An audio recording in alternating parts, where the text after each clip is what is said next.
Greater Visakha municipal corporation standing committee ఎన్నికల polling కు అధికారులు సర్వం సిద్ధం చేశారు.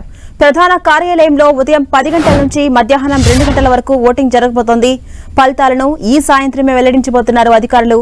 రాష్ట్రంలో ప్రభుత్వం మారడంతో ఈసారి జీవీఎంసీ స్టాండింగ్ కమిటీ ఎన్నికల్లో కూటమి సర్కార్ అభ్యర్థులు గెలుస్తారా లేక వైసీపీ అభ్యర్థులు గెలుస్తారా అనేది ఉత్కంఠగా మారింది.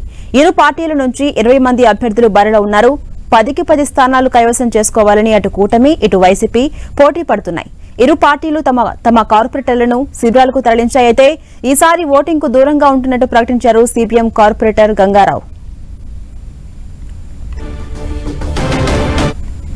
ఇదే అంశంపై మరింత సమాచారం మా ప్రతినిధి జార్జ్ అందిస్తారు. జార్జ్, ఈసారి జీవీఎంసీ స్టాండింగ్ కమిటీ ఎన్నికలు ఉత్కంఠగా కొనసాగుతున్నాయి. ఇప్పటికే అధికారుల ఏర్పాట్లు కూడా పూర్తి చేశారు. అప్డేట్స్ ఏంటి?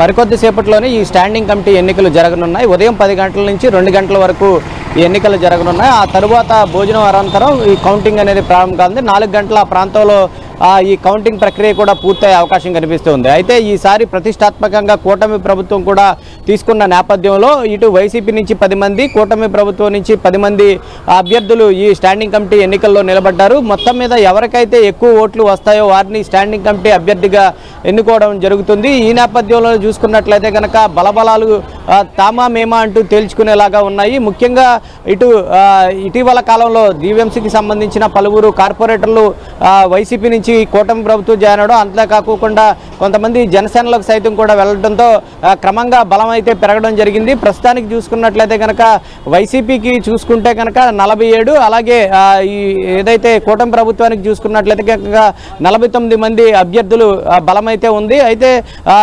ఇండిపెండెంట్స్ ఎవరైతే ఉన్నారో ఇద్దరు సంబంధించిన ఇండిపెండెంట్స్ ఎవరికి మద్దతు ఇస్తారా అనేది కూడా ఉత్కంఠగా మారింది. మరొక వైపు సిపిఐ సైతం కూడా ఒక కార్పొరేట్ సీట్ గెలవడం నేపథ్యంలో సిపిఐ సైతం కూడా ఎవరికి ఓటు వేస్తారనే ఉత్కంఠ అయితే నెలకొని ఉంది. అయితే కౌన్సిల్ ఏర్పడి ఇప్పటికీ 3 సంవత్సరాలు జరిగింది. అయితే ఈ 3 సంవత్సరాల సైతం కూడా 3 సార్లు ఈ స్టాండింగ్ కమిటీ ఎన్నికలు జరిగినాయి.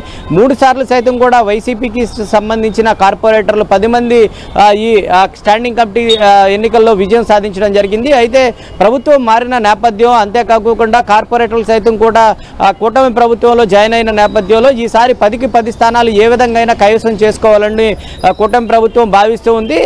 అట్లీస్ట్ ఒక 5 స్థానాలైనా ఖచ్చితంగా గెలిచి తీరుతామని వైసీపీ చెప్తుంది. అయితే ఇప్పటికే కార్పొరేటర్లు అందరూ కూడా ఎవరికి సంబంధించిన కార్పొరేటర్లు వారి క్యాంపు కార్యాలయాల్లో ఉంచడం జరిగింది. ఎవరు కూడా చేజారిపోకోకుండా ఉండేందుకైతే విష ప్రయత్నాలు అయితే చేస్తూ ఉన్నారు. మరొక వైపు క్రాస్ ఓటింగ్ జరగకోకుండా ఉండేందుకు మాక్ ఓటింగ్ సైతం కూడా నిర్వహించడం జరిగింది. మొత్తం మీద ఈ 10 స్థానాలు కైవసం చేసుకోవాలని కూటమి ప్రభుత్వం చూస్తుంది. మరొక వైపు ఎట్లాగైనా కానీ మరలా ఈ స్టాండింగ్ కమిటీ ఏదైతే ఉందో ఆ స్టాండింగ్ కమిటీలో విజయం సాధించి తమ పట్టు నిలుపుకోవాలని వైసీపీ భావిస్తుంది. 50 లక్షలు విలువైన పనులు ఏవైతే ఉన్నాయో వాటిలన్నింటిని కూడా స్టాండింగ్ కమిటీ ఆమోదంతో పాటు పరిపాలనకు సంబంధించిన అంశాలు ఏవైతే ఉన్నాయో వాటన్నింటిని కూడా స్టాండింగ్ కమిటీ ఆమోదంతో అమలు చేయవచ్చు.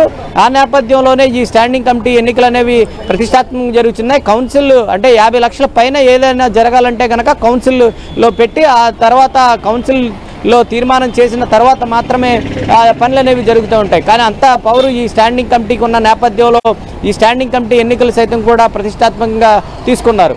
అయితే ముఖ్యంగా చూసుకోవచ్చు అంటే ఇప్పటికే చూసుకున్నట్లయితే కనుక జీవీఎంసీకి సంబంధించి అభివృద్ధి కార్యక్రమాలు ఏవైతే ఉన్నాయో నగరం అంతా కూడా 98 కార్పొరేటర్లు ఉన్నారు. అయితే ఇటీవల కాలంలో వంశీకృష్ణ శ్రీనివాస్ యాదవ్ రాజీనామా చేయడంతో 97కు పడింది. అయితే ఇప్పటికే సిపిఎం సైతం కూడా ఈ స్టాండింగ్ కమిటీ ఎన్నికల్లో పాల్గొనడం లేదని చెప్పడంతో మొత్తం 96 మంది కార్పొరేటర్లు అయితే ఓటును వినియోగించుకున్నారు. అయితే 3 నెలలకు ఒకసారి ఈ కౌన్సిల్ సమావేశం జరుగుతుంది. అయితే స్టాండింగ్ కమిటీ ప్రతి 2 వారాలకు ఒకసారి సమావేశం ఏర్పాటు చేసి అభివృద్ధికి సంబంధించిన కార్యక్రమాలకు సంబంధించి స్టాండింగ్ కమిటీ అయితే నిర్ణయాలు తీసుకుంటారు. అంతలాగా ఈ స్టాండింగ్ కమిటీ యొక్క పవర్ ఉన్న నేపథ్యంలో ప్రతి ఒక్క ఈసారి ఖచ్చితంగా ఈ స్టాండింగ్ కమిటీ ఎన్నికల్లో విజయం సాధించి అభివృద్ధి కార్యక్రమాలు జీవీఎంసీ నుంచే మేము స్టార్ట్ చేయాలంటూ కూడా కూటమి ప్రభుత్వం భావిస్తుంది. ఎట్టి పరిస్థితుల్లో వారికి చేజారుకోకుండా 10కి 10 స్థానాలు అయినా కానీ కైవసం చేసుకోవడం లేదా 10లో సగమైనా కానీ కైవసం చేసుకోవాలని వైసీపీ భావిస్తుంది. మరికొద్ది సేపట్లోనే ఈ స్టాండింగ్ కమిటీ ఎన్నికలు జరగనున్నాయి. ఎటువంటి ఆటంకాలు కలగకుండా పటిష్ట బందోబస్తును ఏర్పాటు చేశారు. అధికారులు సైతం కూడా అన్ని ఏర్పాట్లు చేయడం జరిగింది. Right, thank you George.